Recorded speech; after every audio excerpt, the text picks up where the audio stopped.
ಮನೆಗ್ ಬಂದಂತ ಒಬ್ಬ ಗೃಹಲಕ್ಷ್ಮಿನ ಸೀಮೆಣ್ಣೆ ಸುರಿದು ಗ್ಯಾಸ್ ಸ್ಟವ್ ಮೇಲೆ ತಳ್ತಾರೆ. ಆಕೆ ಚೀರಾಡ್ತಿದ್ದಾಳೆ. ನೀವು ಮನ್ಲೇ ಇದೀರಿ, ಅದಕ್ ಮುಂಚೆ ತಾವು ಕೂಡ ಹೊಡೆದಿದ್ದೀರಿ, ನಿಮ್ಗೆ ರಿಯಲೈಸೇಷನ್ ಬರೋದಿಲ್ಲ, ತಾವು ಅದನ್ನ ಬೆಂಕಿ ಆರಿಸ್ಬೇಕು ಅಂತ ಯೋಚನೆ ಮಾಡೋದಿಲ್ಲ. ಆಕೆ ಹೊರಗಡೆ ಬಂದು ಅಕ್ಕಪಕ್ಕದವ್ರನ್ನ, ಸ್ನೇಹಿತರನ್ನ ಎಲ್ಲಾರನ್ನ ಕೇಳ್ತಾಳೆ, ಅಂಗ್ಲಾಚ್ಕೋತಾಳೆ, ಏನಾದ್ರು ಮಾಡಿ ನನ್ನ ಉಳಿಸಿ ಅಂತ. ಅವರೆಲ್ಲ ಮುಂದೆ ತಿಳಿಸಿ ಮಂಜು ಮತ್ತೆ ಅವ್ರ ತಂದೆ ತಾಯಿನ ತರಿಸಿ ಆಸ್ಪತ್ರೆಗೆ ಸೇರಿಸ್ತಾರೆ. ಕಣ್ಣೆದರಿಗೆ ಒಂದು ಜೀವ ಹೊತ್ತುರಿತಿರುವಾಗ ಕರುಣೆ ಇಲ್ಲದೆ ಇದ್ದವ್ರಿಗೆ ಕೋರ್ಟ್ನವ್ರ ಕರುಣೆ ಹ್ಯಾಕ್ ತೋರ್ಸೋದು? ಆರಾಮ. ನಾನ್ ಇವತ್ತೊಂದು ಇಂಟ್ರೆಸ್ಟಿಂಗ್ ಕೇಸ್ ತಂದಿದ್ದೀನಿ. ಈ ಕೇಸ್ ಬಂದು ನಮ್ಮ ಆನರಬಲ್ ಜಸ್ಟಿಸ್ ಶ್ರೀಶಾನಂದ ಸರ್ ಅವರ ಬೆಂಚಲ್ಲಿ ನಡೆಯುತ್ತೆ. ಇದೊಂದು ಡೌರಿ ಹರಾಸ್ಮೆಂಟ್ ಕೇಸ್. ಅನ್ಫಾರ್ಚುನೇಟ್ಲಿ ಇಲ್ಲಿ ಬದುಕಿ ಬಾಳಬೇಕಿದ್ದ ಒಂದು ಜೀವ ಸುಟ್ಟು ಕರಕಲಾಗಿದೆ. ಹಾಗೆ ಜೀವನ ಬದುಕು ಅಂದ್ರೆ ಏನು ಅಂತ ಕಲಿಬೇಕಿರೋ ಒಂದು ಪುಟ್ಟ ಜೀವ ಅಪ್ಪ ಅಮ್ಮ ಇಲ್ಲದೆ ಅನಾಥೆ. ದುಡ್ಡಿನ ಅತಿಯಾಸೆಗೆ ಬಿದ್ದ ಗಂಡ, ಮಾವ, ಅತ್ತೆ ಎಲ್ಲರೂ ಅವರ ಮನೆ ದೀಪ ಬೆಳಬೇಕಾಗಿದ್ದ ಹೆಣ್ಮಗಳನ್ನೇ ಜೀವಂತ ಸುಟ್ಟಾಕಿದ್ದಾರೆ. ಫಸ್ಟ್ ಆಫ್ ಆಲ್, ಸಾವು ಅಂದ್ರೆ ಯಾರು ಬರಲೇಬಾರ್ದು ಅಂತ ಕೇಳ್ಕೊತಾರೆ. ಅದ್ರಲ್ಲೂ ಬಂದ್ರೆ ಈ ನರಳಾಟ, ಚೀರಾಟ ಏನು ಇರಬಾರ್ದು, ಸಲೀಸಾಗಿ ಬಂದು ಸಲೀಸಾಗಿ ಜೀವ ಹೋಗ್ಬಿಡ್ಬೇಕು ಅನ್ನೋ ತರನೇ ಎಲ್ಲ ಕೇಳ್ಕೊಳ್ಳೋದು. ಆದ್ರೆ ಇಲ್ಲಿ ಆ ಹೆಣ್ಮಗಳು ಅವಳ ದೇಹದ ಒಂದೊಂದು ಕಣಗಳು ಸುಡುವಾಗ ಅದೆಷ್ಟು ಚೀರಾಡಿ, ಕಿರ್ಚಾಡಿ, ನರಳಾಡಿ ಸತ್ತಿರಲ್ಲ. ನಮ್ಗೆಲ್ಲ ಒಂದ್ ದೇಹದ ಒಂದು ಚಿಕ್ಕ ಭಾಗ ಸುಟ್ರೇನೆ ಅದೆಷ್ಟು ನರಳಾಡ್ತೀವಿ. ಪಾಪ ಆ ಹೆಣ್ಮಗಳಿಗೆ ಇಡೀ ದೇಹನೇ ಸುಟ್ಟು ಹೋಗುವಾಗ ಅದೆಷ್ಟು ನರಳಾಡಿರ್ಬೇಡ, ಅದನ್ನು ಊಹೆ ಕೂಡ ಮಾಡ್ಕೊಳಕ್ ಆಗ್ತಲ್ಲ ನನ್ನ ಕೈಲಿ. ಪಾಪ ಹೆಣ್ಮಗಳು ಇದ್ದಾಗ ನೆಮ್ಮದಿಯಾಗಿರ್ಲಿಲ್ಲ, ಹೋಗೋವಾಗ್ಲೂ ನರಡಿನೇ ಹೋಗಿದೆ. ಇದೊಂದು ತೀರಾ ಅವಮಾನೀಯ ಕೃತ್ಯ. ಅಂಡ್ ನಾವೆಲ್ಲ ನಾಚಿಕೆ ಪಡೋಂತ ವಿಷಯನೇ ಇದು. ನನ್ಗಿನ್ನೂ ಅರ್ಥ ಆಗದಿರೋ ವಿಷಯ ಅಂದ್ರೆ ಅದ್ ಹೇಗೆ ಆ ಗಂಡ, ಅತ್ತೆ, ಮಾವ ನಮ್ದೇನು ತಪ್ಪೇ ಇಲ್ಲ ಇದ್ರಲ್ಲಿ, ನಾವೆಲ್ಲ ಅಮಾಯಕರು ಅಂತ ಅದ್ ಯಾವ ಬಾಯಲ್ಲಿ ಹೇಳ್ತಾರೆ ಅಂತ ನಂಗೆ ಗೊತ್ತಾಗ್ತಲ್ಲ. ಒಂದು ಜೀವನ ಈ ತರನು ತೆಗೆಯಷ್ಟು ಕ್ರೂರತೆ ಬೇಕಾ? ಇದು ಸಾಲದು ಅಂತ ಇವ್ರನ್ನೇ ನಂಬ್ಕೊಂಡಿರೋ ಒಂದು ಪುಟ್ಟ ಜೀವ ಬೇರೆ ಇದೆ. ಆ ಚಿಕ್ಕ ಮಗಳಿಗ ಅಪ್ಪ ಅಮ್ಮನ ಆಸರೆ ಇಲ್ಲದೆ ಬೆಳಿಬೇಕು. ಈ ಕೇಸಲ್ಲಿ ಏನ್ ಮಾತಾಡ್ಬೇಕು ಅಂತ ನನಗೆ ನಿಜ ಗೊತ್ತಾಗ್ತಾ ಇಲ್ಲ. ನನ್ಗೆ ಅಷ್ಟೊಂದು ಬೇಜಾರ್ ತರ ಅನಿಸ್ಬಿಟ್ಟಿದೆ. ನೀವು ಒಂದು ಸಲ ನಮ್ ಜಡ್ ಸಾಹೇಬ್ರ ಮಾತುಗಳನ್ನ ಕೇಳಬೇಕು. ಏನಕ್ಕೆ ಇಂಥದ್ದು ಹಿರಿ ಜೀವಗಳು ಎಲ್ಲಾ ಫ್ಯಾಮಿಲಿ ಇರ್ಬೇಕು ಅನ್ನೋದನ್ನ ನೀವು ತಿಳ್ಕೊತೀರಾ? ಈಗ ತಡ ಮಾಡೋದ್ ಬೇಡ, ಡೈರೆಕ್ಟ್ ಆಗಿ ಸೆಷನ್ ಹೋಗೋಣ ಬನ್ನಿ. ಇನ್ಸಿಡೆಂಟ್ ಎಲ್ಲ ಆಯ್ತು ತಮ್ಮ ಮನೆಯಲ್ಲಿ. ತಾವೇನ್ ಮಾಡಿದ್ರಿ? ಆಸ್ಪತ್ರೆಗೆ ಸೇರ್ಸಿದ್ರಿ?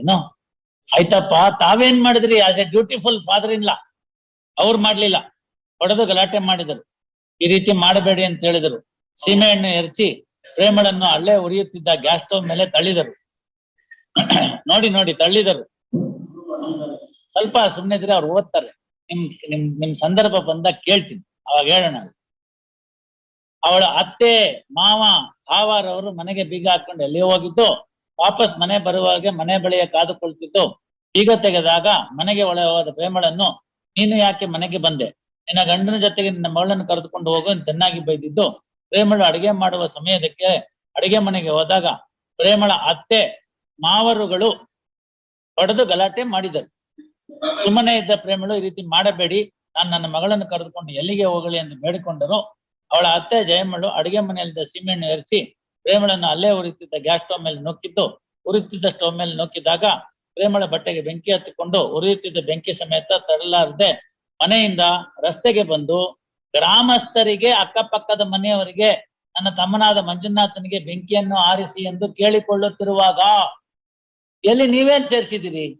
ನೀವು ಪಾಪ ಒಳ್ಳೆಯವ್ರು ತಾನೆ, ಒಂದ್ ರಗ್ಗಿಗೆಲ್ಲ ಹಚ್ಬಿಟ್ಟು ಬೆಂಕಿ ಎಲ್ಲ ಆರಿಸಿ ಕರ್ಕೊಂಡು ಹೋಗ್ಬೇಕಾಗಿತ್ತು, ಇಲ್ಲ ಹೇಳ್ಬೇಕಾಗಿತ್ತು. ನಿಮ್ಮ ಹೆಂಡತಿ ತಾನೆ ಜಯಮ್ಮ, ಇಂಥದೆಲ್ಲ ಮಾಡ್ಬೇಡ್ವೆ, ತಪ್ಪದು, ಮನೆಗ್ ಬಂದಿರೋ ಹೆಣ್ಮಗಳು ಗೃಹಲಕ್ಷ್ಮಿ, ಹಿಂಗೆಲ್ಲ ಮಾಡ್ಬಾರ್ದು ಅಂತ ಹೇಳ್ಬೇಕಾಗಿತ್ತು. ನೋನು ಅಲ್ಲಿ ಎಲ್ಲಿ ಹಿಸ್ಟ್ರಿ ತೋರಿಸಿ, where is the history of the ಇದು ಗೌರ್ಮೆಂಟ್ ಹಾಸ್ಪಿಟಲ್ದಲ್ಲಿ ಇವ್ರು ಬಂದು ಸೇರಿಸಿದ್ದಾರೆ ಅಂತ.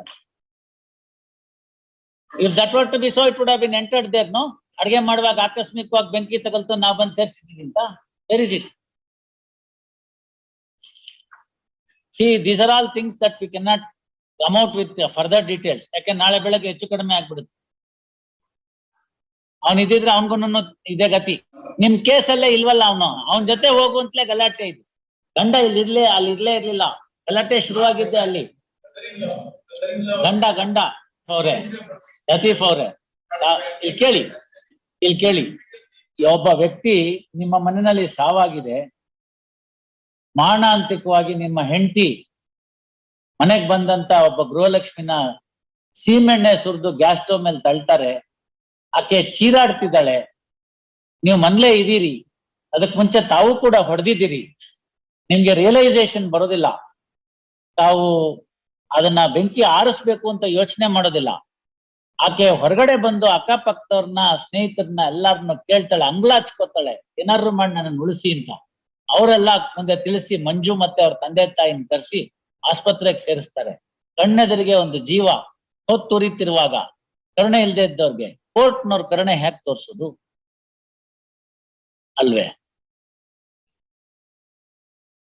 Bride burning is a menace, bride burning is a menace. ಅದು ಸರಿಯೋ ತಪ್ಪೋ ನಮಗ್ ಗೊತ್ತಿಲ್ಲ. Prima facie prima dying declaration ಇದೆಯಲ್ಲ sir. See, it's a one thing that if it is only statement of some witnesses, there is a clear dying declaration. You read it, I read it. ಅಲ್ಲಿ columns ಇನ್ನೂ ಇದೆ, ಬೇಕಾದ್ರೆ ಅದನ್ನ ಇನ್ನೂ ಓದ್ತೀನಿ ನಾನು. This court will always come prepared with the facts by going through the records placed before it. ಪಕ್ಕ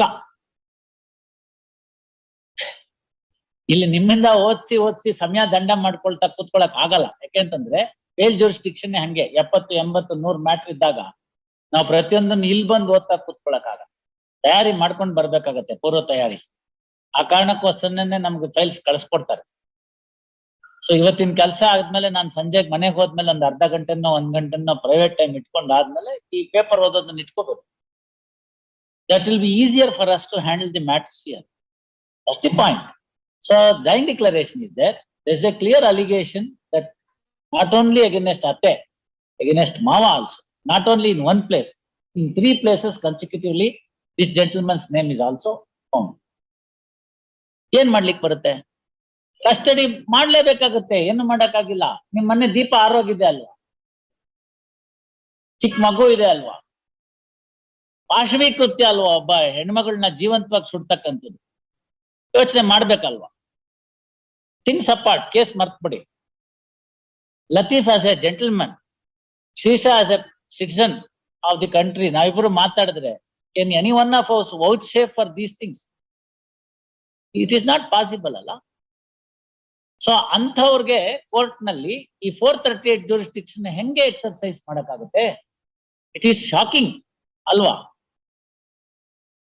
I can understand, ಏನೋ ಪ್ರೊವೊಕೇಶನ್ ಇತ್ತು, ಯಾವುದೋ ಒಂದು ತೊಂದರೆ ಇತ್ತು, ಪ್ರೊವೊಕೇಟೆಡ್ ಕ್ರೈಮ್ ಇತ್ತು, ಏನೋ ಎಮೋಷನ್ ಸಿಕ್ಕಾಕೊಂಡ್ಬಿಟ್ರು, ವಿವೇಕಕ್ಕೆ ಬುದ್ಧಿ ಕೊಡ್ಲಿಲ್ಲ, ಉದ್ವೇಗಕ್ಕೆ ಬುದ್ಧಿ ಕೊಟ್ಬಿಟ್ರು, ಒಂದ್ ಏಟ್ ಹೊಡೆದ್ಬಿಟ್ರು, ಗ್ರಾಚಾರ ಏನೋ ಹೆಚ್ಚು ಕಡಿಮೆ ಆಗೋಯ್ತು, ಅಂತದ್ದೇನಾರು ಇದ್ರೆ ಪರವಾಗಿಲ್ಲ. ಬಟ್ ಈ ತರ ಪ್ರಕರಣಗಳು ಅಲ್ವಲ್ಲ, ಇದೆಲ್ಲ ವಿಶಿಷ್ಟವಾದ ಪ್ರಕರಣಗಳು. You did not come to our rescue. Villagers, ಅಕ್ಕಪಕ್ಕದವರು, ನೈಬರರ್ಸು ಅವರೆಲ್ಲ ಬಂದು ಸಹಾಯ ಮಾಡಿದ್ದಾರೆ. ಹೇಗೋ ಕರ್ಕೊಂಡೋಗಿ ಅಲ್ಲಿ ಹಾಕಿದ್ದಾರೆ. ಅಲ್ಲಿ ಆಮೇಲೆ ಅವ್ರ ಮಂಜು ಅನ್ನೋರು, ಅವ್ರ ಸೋದರ ಮಾವ, ಅವ್ರಿಗೆಲ್ಲ ಕರೆಸ್ತಾರೆ, ಅವ್ರಿಗೆಲ್ಲ ಹೇಳ್ತಾರೆ, ತಂದೆ ತಾಯಿ ಕರ್ಕೊಂಡು ಹೋಗಿದ್ದಾರೆ, ಆಸ್ಪತ್ರೆಗೆ ಸೇರಿಸ್ತಾರೆ. Your client knows, God knows. ಸಾಯುವ ವ್ಯಕ್ತಿ, ನಮ್ಮ honourable chief justice RP Sethi ಅವ್ರದ್ದು ಜಜ್ಮೆಂಟ್ ಅದು ಸುಪ್ರೀಂ ಕೋರ್ಟ್ ಇಂದ. ಸಾಯುವಂತಹ ವ್ಯಕ್ತಿ ತನ್ನ ಸೃಷ್ಟಿಕರ್ತನನ್ನು ತನ್ನ ಬೆನ್ನ ಮೇಲೆ ಸುಳ್ಳಿನ ಮೂಟೆಯನ್ನು ಹೊತ್ತುಕೊಂಡು ಹೋಗಿ ಮೀಟ್ ಮಾಡೋದಕ್ಕೆ ಇಷ್ಟಪಡೋದಿಲ್ಲ ಅಂತ, ಸಂದರ್ಶಿಸಕ್ಕೆ ಇಷ್ಟಪಡೋದಿಲ್ಲ ಅಂತ. ಅದಲ್ಲ, ಯಾಕೆ ಡೈಯಿಂಗ್ ಡಿಕ್ಲರೇಷನ್ಗೆ ಅಷ್ಟು ಮಹತ್ವ? ಯಮನ ಭಟರು ತನ್ನ ಕಣ್ಮುಂದೆ ಕಾಣ್ತಿರ್ತಾರೆ. ಆ ಸಂದರ್ಭದಲ್ಲಿ ಸುಳ್ಳು ಹೇಳಿ, ಸುಳ್ಳಿನ ಒಂದು ಮೂಟೆನ, ಪಾಪದ ಮೂಟೆಯನ್ನ ಹೊತ್ಕೊಂಡು ತನ್ನ ಸೃಷ್ಟಿಕರ್ತನನ್ನ ಭೇಟಿ ಮಾಡೋದಕ್ಕೆ ಯಾರು ಇಷ್ಟಪಡೋದಿಲ್ಲ. ಹಾಗಾಗಿ ಅವ್ರು ಕೊಡ್ತಕ್ಕಂತ ಒಂದು ಸ್ಟೇಟ್ಮೆಂಟ್ ಏನಿದೆ ಅದು ಪವಿತ್ರವಾದದ್ದು, ಸ್ಯಾಕ್ರೋಸೈಂಟ್. ಅದಕ್ಕೆ ಆದಷ್ಟು ಸುಲಭವಾಗಿ ತಳ್ಳ ಹಾಕಕ್ಕಾಗಲ್ಲ. Again, Honorable Supreme Court says, when there are multiple dying declarations, ಇರ್ಬೇಕಲ್ಲ ತನ್ನ ಹೆಂಡತಿಗೆ ಆಕೆಗೆ ತೊಂದರೆ ಆದಂತ ಸಂದರ್ಭದಲ್ಲಿ ವಾಟ್ ಈಸ್ ಎಕ್ಸ್ಪೆಕ್ಟೆಡ್ ಇಸ್ ಅವನ್ ಅಲ್ಲಿರ್ಬೇಕು, ಇದ್ದು ಕೈಲಾದಂತ ಸಮಾಧಾನ ಹೇಳ್ಬೇಕು. ಆಗಿದೆ ನೋಡೆ, ಆಗೋದಾಗೋಯ್ತು, ನೀನಂತೂ ಸತ್ತೋಗ್ತೆ ಅಂತ ಡಾಕ್ಟರ್ ಹೇಳ್ಬಿಟ್ಟಿದ್ದಾರೆ. ಈ ಮಕ್ಕಳ ಗತಿ ಏನು? ನಿನ್ ಮಕ್ಳಿಗೆ ನಾನು ಆಸ್ತಿ ಬರೀತೀನಿ, ಈಗ್ಲೇ ಬೇಕಾದ್ರೆ ಅದನ್ನ ಬರ್ದ್ ಕೊಡ್ತೀನಿ, ಇನ್ನೊಂದ್ಸತಿ ಬಂದ್ ಕೇಳ್ತಾರೆ, ಅವಾಗ ನಾನಲ್ಲ ಅಂತ ಹೇಳ್ಬಿಡು, ನೀನೇ ಹಾಕೊಂಡೆ ಅಂತ ಹೇಳ್ಬಿಡು, ನಿನ್ ಮಕ್ಳಾರು ಚೆನ್ನಾಗಿರ್ತಾರೆ. ಅವ್ರದ್ ಗೊತ್ತಾದ ತಕ್ಷಣ ಅವ್ರ ತಂದೆ ತಾಯಿ ಬರ್ತಾರೆ. ಎಂತ ಕೆಲಸ ಮಾಡಿದೆ, ಅದು ಅನ್ರಿಜಿಸ್ಟರ್ಡ್ ಡಾಕ್ಯುಮೆಂಟ್, ಅದಕ್ಕೇನು ಬೆಲೆ ಇಲ್ಲ. ಇನ್ನೊಂದ್ಸತಿ ಹೇಳೋ, ಅದನ್ನ ಬರ್ಸ್ಕೊಂಡ್ಬಿಟ್ರು ಒತ್ತಾಯವಾಗಿ. ಇಂಥ 40 ಡೈಯಿಂಗ್ ಡಿಕ್ಲರೇಷನ್ ಬೆಲೆ ಇರಲ್ಲ. ಮೊಟ್ಟ ಮೊದಲನೇ ಸಂದರ್ಭದಲ್ಲಿ ಆ ವ್ಯಕ್ತಿ ನೀಡ್ತಕ್ಕಂತ ಮೊದಲನೇ ಹೇಳಿಕೆ ಏನಿದೆ ಅದಕ್ಕೆ ಹೆಚ್ಚು ಪಾವಿತ್ರತೆ ಇರಬೇಕು. Mister Latif, no sorry, no sorry, this is the dying declaration. Yes, ಬರ್ಕೊಳಮ್ಮ. Memo filed, memo reads as under. In view of the memo, question is dismissed as withdrawn with liberty as prayed for. Surrender ಏನ್ ಬರ್ಕೊಟ್ಟಿರ್ತೀರೋ ಬರ್ಕೊಳ್ಳಿ.